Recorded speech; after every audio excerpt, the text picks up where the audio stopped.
What's up everybody, I'm Derek, this is Rocking eForge, and today I'm going to be forging a handheld top fuller for shaping steel on your anvil or in the post vise, etc. So let's get rocking. Alright, so this project will be using a 6.5 inch long piece of 3/4 inch round stock 4140, which is my preferred steel for making punches and chisels because it is so easy to work with, easy to heat treat, and still makes a really nice tool.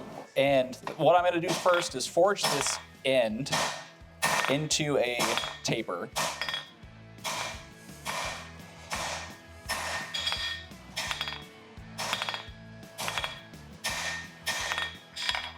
Down to where the tip is going to be about a 1/2 inch square.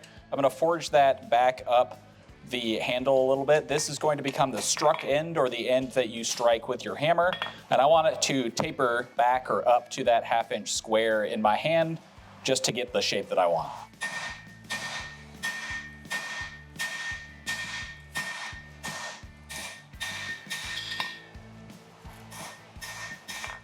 And then I'm going to take this and forge down on those corners just to kind of bring that to a hexagon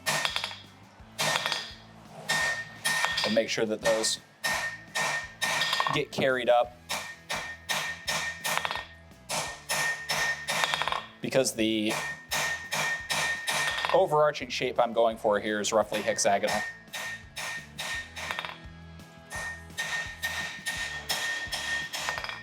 And now I'm going to flip this around and start working on the business end of this fuller. And the way I'm going to do that is first I'm going to turn this 90 degrees to the plane that I'm going to spread this in. And I'm going to forge down on that plane, or in that plane, to taper this in one direction.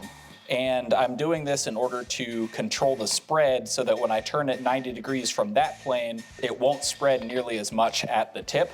I do want this to kind of spread a little bit in the grand scheme of things, but I don't want it to get out of control, and this is the way I'm going to control that.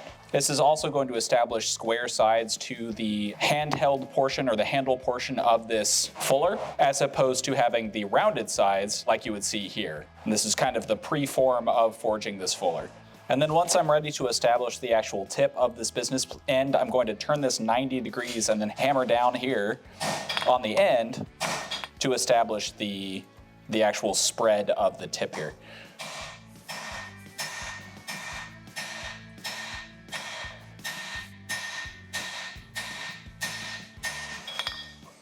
I might have controlled the spread a little too much.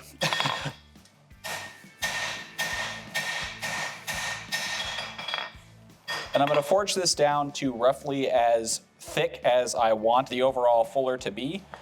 And this has ended up about 1/4 inch thick.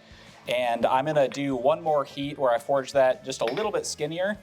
And the reason for that is because I want this to be about 1/4 inch wide overall at the end, but you get a little fish lipping action, which is what happens when the surface where the steel is being struck spreads out more than the center line or the middle portion of the steel itself. And you actually get more steel spreading further out toward the surfaces that you're forging on than you do in the middle. You get what's called fish lips, which effectively just looks like this, where the kind of skinnier portions of the steel sticks out too far, which will grind that back, which will result in a thicker piece once you grind the thinnest portion away.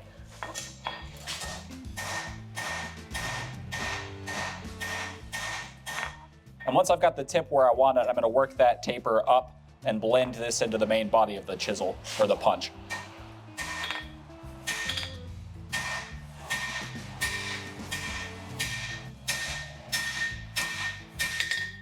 And before I get too far into this, I want to make sure that the flats back here on the hammer end meet the flats, or line up with the flats that I've established up here. And it's looking like I'm doing pretty well at that. If you end up with them out of alignment, you can set the flat face of the piece that you're not striking on against the flat face of the anvil. Should be completely flat, and then hammer at an angle one way or another to actually bring that alignment back into alignment with this flat face up here.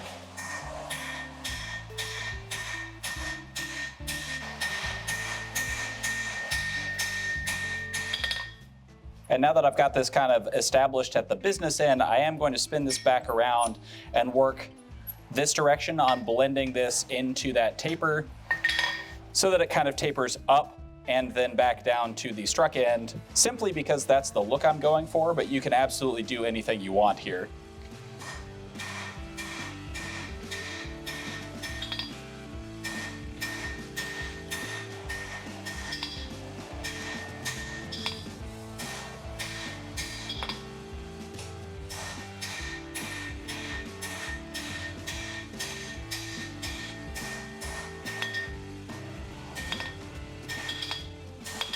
And you can tell that I've picked up a bit of a curve for one reason or another.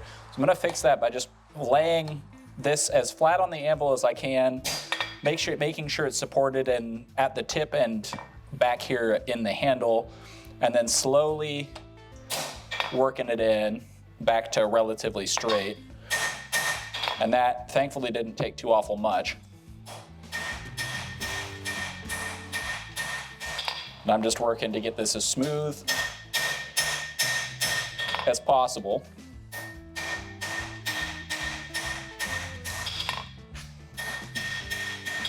And I've gotten some extra length out of it by drawing this out into the shape that I want. And now you can see I've gotten a relatively square cross section out of this. So the next step I want to do is heat the whole thing up. I'm gonna probably spin it around and hold it this way. And then I'm gonna forge down on all of those kind of corners or edges again and bring this back to hexagonal here at the end and then blend that all the way to the tip. Obviously not getting a hexagon as it gets wider and wider and turns more into a rectangular cross section, but I wanna knock down those edges and just kind of make it a little smoother, a little nicer looking, not quite so sharp.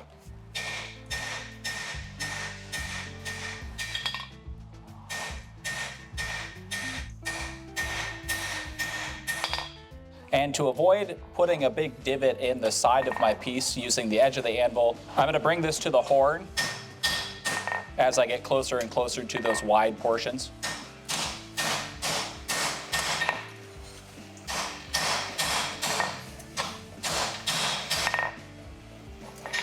All right, and so now I'm gonna flip this around and finish evening out those edges. And I'm going to be doing that on the horn and using the rounding side of my rounding hammer because of the kind of flare or spread that this piece is doing.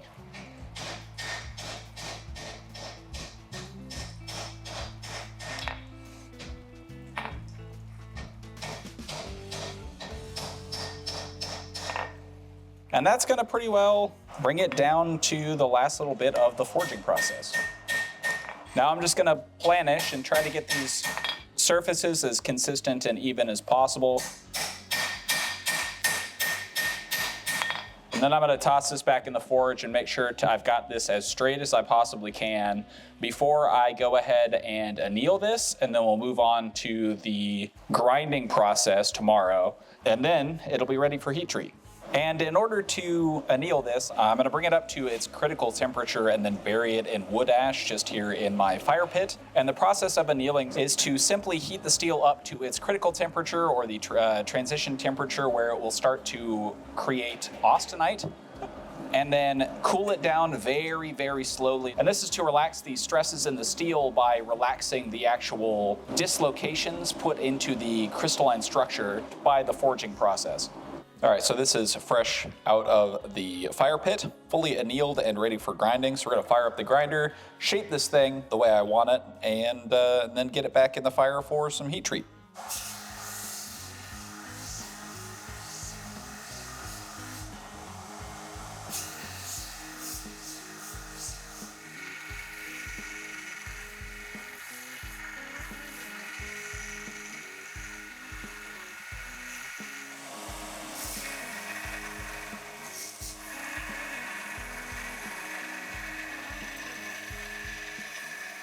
All right, so I've got all of the rough grinding done on this piece. I decided to leave the corners rough and grind the flats just kind of for fun and to be a little different compared to my normal style, just either to leave them completely rough or to grind the corners and leave everything rough to have the corners kind of give a little contrast. But I decided to go a little different on this one and do shiny flats and rough corners, forge scaled up corners that way instead.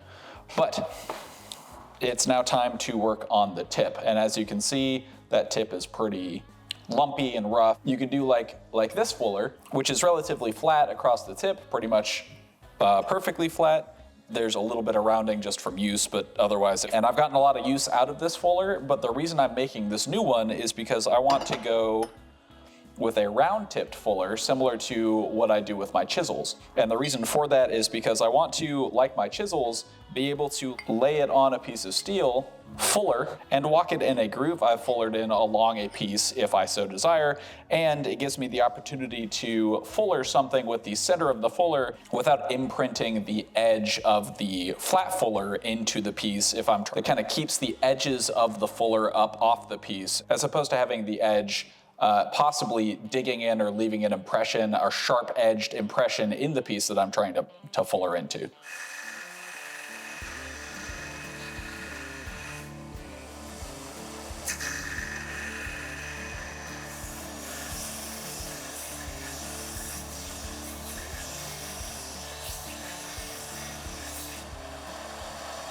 Ooh, 2 forge lights in one episode.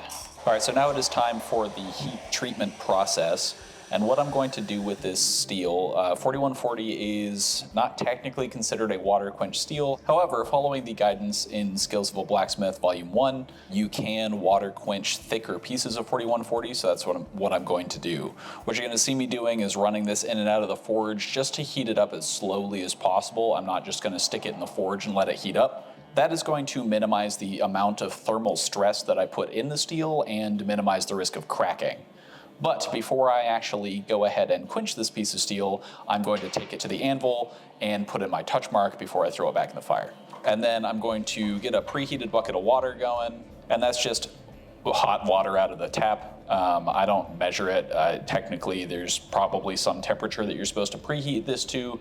I've just found success doing it this way, and this is the way I do it. And once the steel has gotten to its critical temperature and a little bit hotter, critical temperature being the point where the steel becomes no longer magnetic, I am going to pull it out of the fire and then quench the tip, really just the first ½ an inch to an inch in the water. And then I'm going to agitate that in the water, shake it up and down in the water to make sure that the Leidenfrost effect doesn't form a steam blanket over the piece of steel and prevent actual cooling from occurring, because the way that you harden steel is by cooling it down very fast. And then I'm gonna pull it up and keep it up off the face of the anvil, because that's gonna steal a lot of heat if I were to put it flat on the anvil. And I'm going to scrape the tip with just a grinding wheel that I've got on hand and watch the tempering colors run, because I am heat treating and tempering all in the same run. That's why I quenched only the tip, because I'm going to let the heat stored in the rest of the fuller to bleed toward the tip and actually soften it and reduce that to actually bleed forward and reduce that hardness. So I'm going to do this as many times as I can. Usually I can get 3 or 4 extra quenches out of it. Once it gets to a straw yellow color, which corresponds to anywhere from about 4 to 430 degrees Fahrenheit, I re-quench and then scrape it again to watch the colors run again. And I do this as many times as I have the heat for in the steel. Once the final run finishes up, then I just let it cool down. And then I move on back to the polishing process and pretty much finished. You'll see me dipping the piece in water fairly frequently as I'm doing the grinding process, and that's because I want it to stay cool. Now that I've got it heat treated, if I overheat the tip, it will soften that tip and kind of ruin the tool. You'll have to reheat treat or start over altogether. You want to make sure that you're not overheating the piece here while you're grinding. Don't press super hard. You're just trying to polish at this stage. And make sure that you're keeping it cool. That is the reason I grind barehanded, so that I can really feel the amount of heat that's in the steel. If it's too hot for me to hold, it's still way, like hundreds of degrees too cold to ruin the temper. But if I was using a magnet and gloves and just grinding the crap out of it, you could overheat this very quickly. All right, that's going to do it. It's got some, some spots where I didn't fully polish. Got some low spots that the belt didn't hit, but it's a tool, regardless of not going beyond 80 grit. Still got some, horizontal scratches and all sorts of, imperfections and stuff. But that's the fun of blacksmithing. You can take it as high level or leave it as low as you want to in the finishing process, because it's a functional tool and it's going to do what I want it to do. Alrighty, so this project is all finished up, but why do I want a fuller? What is the purpose of a fuller? A fuller is a way of getting a rounded channel forged into a piece of steel that is linear and without cutting it or without losing material, by simply spreading the steel perpendicular to the plane of the fuller itself. So if I'm going to forge this into a piece of steel, it's going to spread outward this direction, in much the same way that a crossbeam hammer spreads steel linearly perpendicular to the peen. This, however, affords you a lot more control in that I can just very finely set this on a piece of steel, control it with my hand, hammer down on it, as opposed to trying to tink my way into getting a groove. I can very precisely forge a groove or a fuller into a piece of steel by using a handheld top fuller. This is also very useful for forging figures or kind of carving almost into a piece of steel to get certain shapes that you're looking for. It can be used for forging things like skulls or ram's heads or things like that, which is why I'm adding it to my playlist for kind of carving or forging tools. And it's just useful to have all around for forging detail work on things like leaves or other tools, etc. It gives you kind of another geometry to use other than the sharp point of a chisel or the flat point of a punch. So that is the reason I forged this, and I hope you are inspired to make your own and kind of learn the usefulness or utility of a tool like this. But that is going to do it for today's video. If you enjoyed this video, please drop a like, leave a comment, hit subscribe, ring that notification bell. If you want to support me in the channel further, please consider becoming an honorary striker on my Patreon. That link is in the description below the video, or please consider becoming a member on my YouTube channel. And as always, keep on rocking.